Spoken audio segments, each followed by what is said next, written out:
Hello students, welcome to our channel Gyan Darpan. आज हम पढ़ेंगे क्लास 12th NIOS का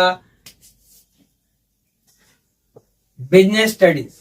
बिजनेस स्टडी का जो पेपर होने वाला है, अभी चल रहा है, अभी जो अप्रैल सेशन में है, उनमें क्वेश्चन किस पैटर्न में आएगा वो बात करेंगे आज। इससे पहले वाले मैंने आपको बताया था कि क्या है सिलेबस BST का और बाकी सब्जेक्ट्स का भी। जो सब्जेक्ट आपके नहीं थे कोई दिक्कत नहीं, लेकिन जो सब्जेक्ट आपके थे आपने जरूर देख लिया होगा और आपने उसी सिलेबस के हिसाब से पढ़ाई भी किया होगा और आई विश कि आप लोगों के एग्जाम अच्छे जा रहे होंगे।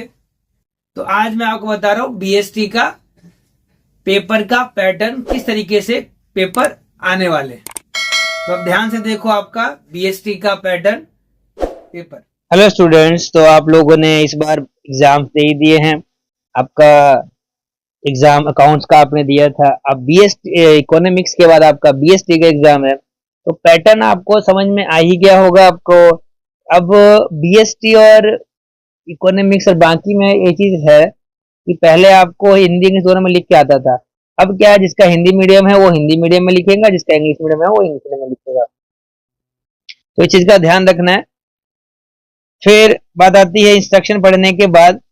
इस पूरे पेपर में क्वेश्चंस के सामने ही लिखा हुआ है किस तरीके से क्वेश्चन करना है।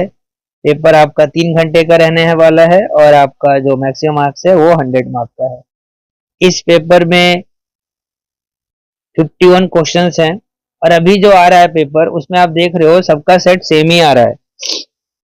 तो आपको पता चल गया होगा कि सेम पेपर जो है कोड सबका सेम आ रहा है, किसी का A1 आ रहा है, किसी का D1 आ रहा है। तो ABC वाला सिस्टम इस बार नहीं है।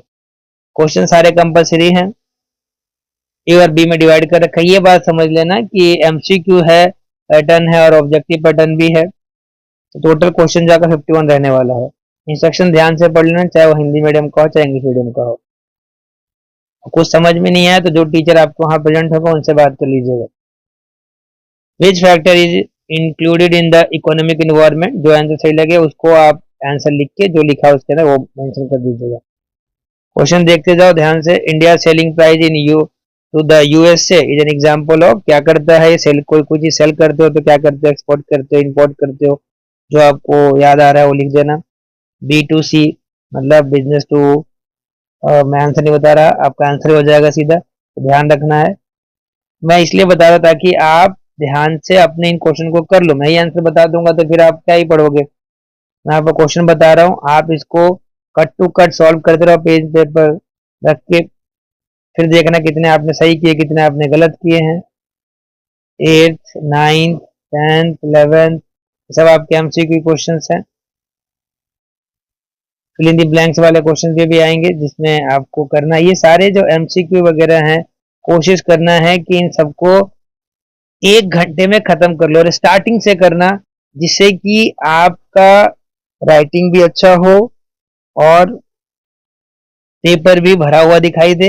एक क्वेश्चन करने का एक लाइन जरूर छोड़ें MCQ के लिए। अब सेक्शन B में आते हैं तो यहाँ पे लिखा हुआ है फिल इन द ब्लैंक्स है, ये 2 नंबर का ही है। एक क्वेश्चन है स्वरोजगार यानी कि सेल्फ एम्प्लॉयमेंट, इसके 2 एग्जाम्पल देना है आपको। 2 नंबर का क्वेश्चन है तो मैक्सिमम आपका 4 से 5 लाइन होने चाहिए। उसके बाद आपका 33, ये भी 2 नंबर के क्वेश्चन हैं। 2 नंबर क्वेश्चन का ध्यान रखना है आपको, ज्यादा स्पीड में नंबर नहीं लिखना। फुल फॉर्म जरूर याद कर लें आप, सेक्शन C में है। हिंदी में तो हिंदी में फुल फॉर्म लिखेंगे, इंग्लिश वाले इंग्लिश वाले लिखेंगे। डिजिटल इंडिया का है बेनिफिट, वो लिख दो। और अगर आपको पहला क्वेश्चन है या फिर दोनों में से कोई एक करना, दोनों नहीं करना। ये COD आपने सुना ही होगा कई बार, इसको एक्सप्लेन करना है। उसके बाद कुछ क्वेश्चन 3 नंबर के हैं, उसको उसके हिसाब से कि व्हाट इज सेल्फ प्रमोशन। आप कोई चीज प्रोड्यूस करते हो उसका प्रमोशन करोगे ही करोगे, नहीं करोगे तो चीज आपकी नहीं बिकेगी। ऐसे ही थोड़ा आगे चलते हैं। डायरेक्ट मार्केटिंग क्या होता है, इंटरनेट मार्केटिंग क्या होता है जो आप इंटरनेट के थ्रू करते हैं। ऐसे ही आपके आगे क्वेश्चन है। क्वेश्चन का पैटर्न आपको समझ में आ रहा है, लिखना बहुत है और लिखना कट टू कट है। 5 नंबर के क्वेश्चन जो है उसको इस तरीके से एक्सप्लेन करना है कि एक्सप्लेनेशन को लगे कि हाँ किसी बच्चे ने एक्सप्लेन किया हो, उस तरीके से किया हो। जहां जरूरत हो ज्यादा लिखने की वहां लिखो, जहां जरूरत है कम में लिखें। फिर 51 क्वेश्चन है, discuss the essential of a sound financial plan. एक अच्छे वित्तीय नियोजन की आवश्यक तत्व क्या है? जो ही उसमें आपने पढ़ रखा है 7-8 प्लान है, जो आपको अच्छा लग रहा है आप वो 5 लिख के एक्सप्लेन कर देना, ठीक है।